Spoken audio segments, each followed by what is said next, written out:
문재인 대통령 당선 이후 처음으로 전북 출신 인사가 청와대 수석 비서관에 임명됐습니다. 새 정부에서는 전북에 대한 인사홀대가 사라질지 주목됩니다. 국민의당이 당 쇄신 작업에 나선 가운데 전북 의원들이 잇따라 당내 주도권 경쟁에 나서고 있습니다. 유성엽, 김관영 의원은 원내대표 출마 의사를 밝혔고 정동영 의원은 당대표 출마를 저울질하고 있습니다. 문재인 정부 출범으로 교육 현장에도 큰 변화가 예상됩니다. 국정 역사 교과서와 입시, 대학 구조 개혁이 대폭 수정될 전망입니다. 노인들을 상대로 한 전화 사기가 좀처럼 사라지지 않고 있습니다. 어제 전주에서는 80대 할머니가 보이스피싱에 속아 5천만 원을 날린 사건이 발생했습니다. 여러분 안녕하십니까? JTV 8시 뉴스입니다. 문재인 정부의 처음으로 전북 출신 인사가 청와대 수석 비서관에 임명됐습니다. 문 대통령은 지난 선거 기간에 탕평 인사를 약속해왔습니다. 새 정부에서는 전북 인사 홀대가 사라질지 주목됩니다. 보도에 송창용 기자입니다. 전주 출신의 윤영찬 전 네이버 부사장이 청와대 홍보수석 비서관으로 임명됐습니다. 윤 비서관은 문재인 대통령의 선대위에서 SNS 본부장을 맡아 활동했습니다.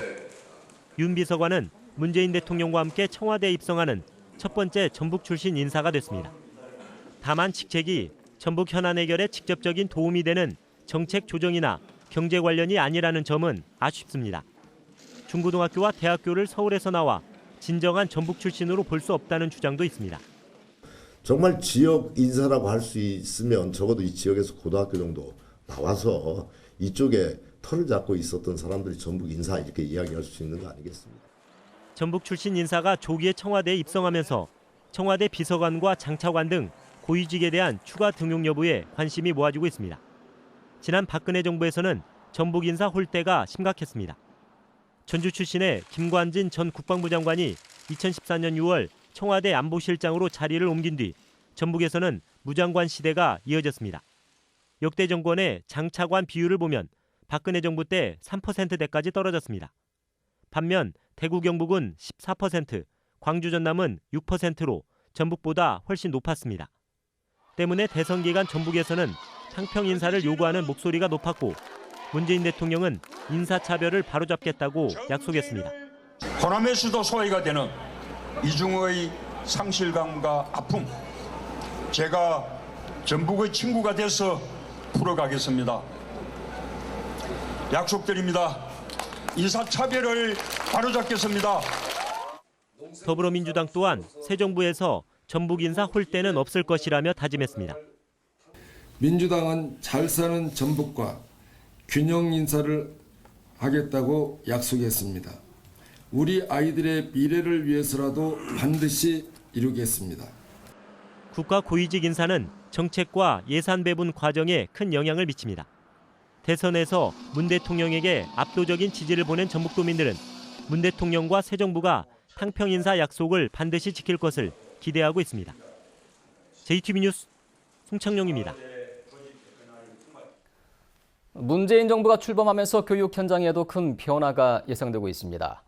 국정 역사 교과서는 완전 폐기 수순에 들어가고 전교조 합법화 문제도 해결책을 찾을 것으로 보입니다. 대학 입시는 단순화되고 대학 구조개혁 방안도 수정될 것으로 전망되고 있습니다.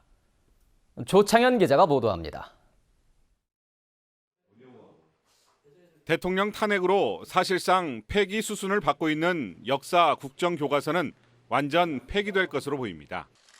문재인 대통령이 폐지를 공약했고 집권 여당도 역사 교과서에 국정 발행을 금지하는 법안을 제출한 상태입니다. 국정 교과서가 폐기되더라도 지역 교육청이 집필 중인 역사 교과서 보조 교재는 예정대로 내년 2월에 일선학교에 배포됩니다. 전북교육청을 비롯해서 4개 시도교육청이 공동 추진하고 있는 역사 교과서 보조 교재 편찬 작업 계속 진행됩니다. 그리고 내년이면 우리 학생들 손에 들어갈 겁니다. 심각한 갈등을 빚어왔던 어린이집 누리예산은 국가 지원이 확 실시됩니다. 대통령이 중앙정부 책임이라고 공약한 만큼 전북교육청도 추경 예산에 모자란 금액을 반영할 계획입니다. 박근혜 전 대통령의 정부 책임 그 표현에는 어떤 철학도 의지도 없었다. 근데 문재인 대통령의 정부 책임이라는 표현 속에는 확고한 철학과 의지가 담겨 있는 것이다. 그렇게 해석을 합니다. 법의 노조인 정교조의 합법화와 전임자 해고 문제는 원상복귀될 가능성이 높습니다. 보수단체의 반발이 예상되지만 개혁의 동력을 얻기 위해서라도 당장 이 부분부터 손댈 것이라는 전망이 나옵니다. 우선적인 것은 정교조 법인노조 철회가 가장 시금석이 될 것이다. 성과급 교원평가 폐지해야 할 거고, 그리고 70년간 해묵은 교육 적폐라고 하는 교육 체제 개편, 이번에 해서 아이들이 행복한 학교 교육이 될 수 있도록 그걸 바라겠습니다. 특목고와 자사고의 일반고 전환, 고등학교 무상교육도 새로운 정부의 중요한 교육 정책으로 떠오를 전망입니다. 대입 전형은 수시, 논술과 특기자 전형이 폐지되면서 학생부와 수능으로 단순화되고 대학 구조개혁은 대학별 특성에 맞는 경쟁력 강화 방식으로 전환될 것으로 보입니다. JTB 뉴스 조창현입니다. 청와대의 스만금 사업 같은 지역의 주요 현안을 관할하는 비서관직이 신설될 것으로 보입니다. 전라북도에 따르면 청와대는 장관급의 정책 실장을 부활시키고 그 아래 스만금 등 전국의 주요 현안을 관할하는 균형발전 비서관직을 새로 만들 것으로 알려졌습니다. 그러나 이는 전라북도 요구인 스만금 전담비서관 설치와 문재인 대통령 공약인 스만금 전담부서 설치에 비해 후퇴한 것이어서 스만금 개발에 큰 도움이 되지 않을 것이라는 우려가 나오고 있습니다.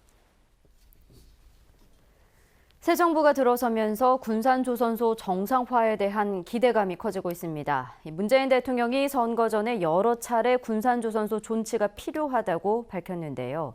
전라북도와 군산시는 새 정부에 군산조선소 정상화를 촉구하고 나섰습니다. 김진영 기자의 보도입니다. 문재인 대통령은 지난 2월 대선 주자 토론회에서 군산조선소 존치를 위해 물량 배정이 필요하다고 밝혔습니다. 현대중공업과 협의를 통해 이 문제를 풀어가겠다고 약속했습니다. 발주량을 좀 줄여서라도 저는 유지해 나갔으면 그렇게 이제 바라고 있고요. 그래서 그 점에 대해서 현대중공업 측과 또 긴밀히 협의해 나가겠습니다. 한 달 뒤에 전북을 다시 찾아 군산조선소 정상을 위해 노력하겠다고 밝혔습니다. 이 때문에 새 정부의 거는 기대감이 커지고 있습니다. 시민들은 군산조선소가 문을 닫으면 지역 경제에 미치는 영향이 큰 만큼 대통령 공약이 반드시 지켜지길 바라고 있습니다. 군산조선소는 지난해 5월부터 실시한 구조조정으로 86개 협력업체 가운데 47개가 문을 닫고 3,300여 명이 일자리를 떠났습니다.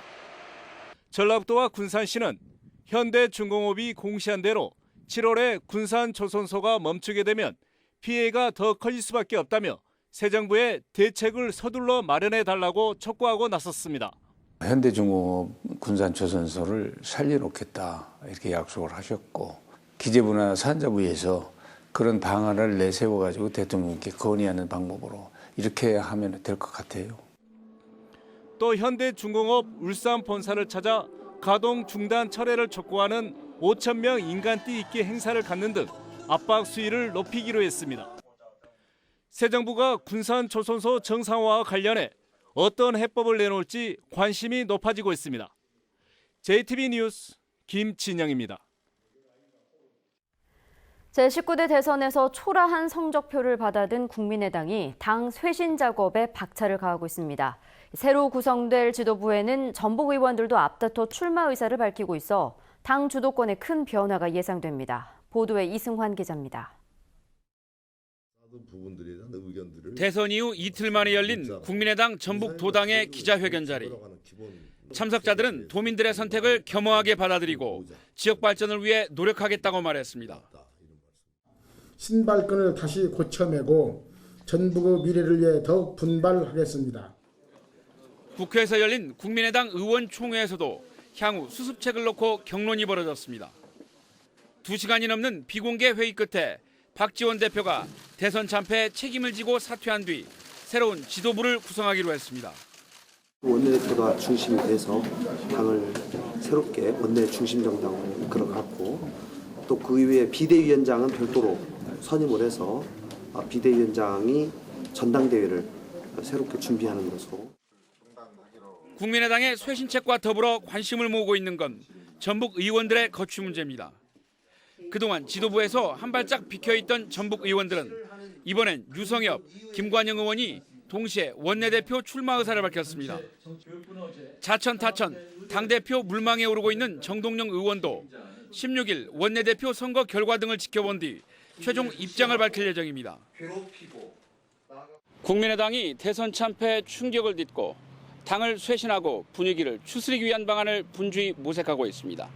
JTB 뉴스 이승환입니다. 80대 할머니가 이른바 보이스피싱, 즉 전화 사기로 5천만 원을 도둑맞았습니다. 금융감독원 직원을 사칭한 남자의 말에 속아 김치 냉장고에 돈을 보관했다가 몽땅 털렸습니다. 나금동 기자가 보도합니다. 80대 할머니가 은행에서 돈을 건네받습니다. 얼마 뒤 5천만 원이 담긴 가방을 들고 은행 직원과 함께 건물을 빠져나옵니다. 금융감독원 직원을 사칭한 한 남자의 전화를 받고 은행을 찾은 겁니다. 현금으로 5천만 원을 연세 있으신 분 찾아가니까 저희가 이런 거 여쭤보게 돼 있으니 하고 나서 여쭤봤거든요. 83살인 할머니는 개인정보가 유출돼 돈이 빠져나간다는 말에 감쪽같이 속아 넘어갔습니다. 전화 속 남자의 말에 따라 은행에서 찾은 돈 5천만 원을 김치냉장고에 넣고 집을 비웠습니다. 집에 보안장치를 설치해주겠다는 친절함에 집 비밀번호까지 알려준 뒤였습니다. 뒤늦게 보이스피싱이라는 걸 깨닫고 3시간 만에 황급히 집에 돌아왔지만 이미 돈은 사라지고 없었습니다. 지난해에도 같은 수법으로 전주와 대전에서 7차례에 걸쳐 8천여만 원을 가로챈 20대가 경찰에 붙잡히기도 했습니다. 금융기관에서 할아버지나 할머니, 나이 드신 분들이 돈을 현금으로 이렇게 많은 돈을 찾게 되면 한 번 정도 의심하시고 112에 신고해 주시면 됩니다. 경찰은 주변 CCTV 등을 분석해 용의자의 뒤를 쫓고 있습니다. JTB 뉴스 나금동입니다. 정부가 청년 취업 대책의 하나로 창업을 육성해온 지 10년이 다 돼가고 있습니다. 하지만 대부분 단순 업종에 편중돼 있고 3년을 넘기지 못하는 업체가 속출하고 있습니다. 보도에 정윤성 기자입니다. 지난 2014년 한옥마을에서 튀김 음식점을 창업한 김모 씨. 경쟁업체들이 우후죽순격으로 늘어나자 매출이 3분의 1 수준으로 곤두박질쳤습니다. 결국 5달 만에 문을 닫았습니다. 가장 어려운 게 그 경쟁구도죠, 경쟁구도. 하나 상품이 잘 된다면 모든 가게들이 다 하고. 대학교 앞에서 식당을 차렸던 26살 이모 씨도 1년 만에 문을 닫았습니다. AI가 터지고 계란 가격이 뛴 것이 원인이었지만 경험이 부족했던 것도 큰 문제였습니다.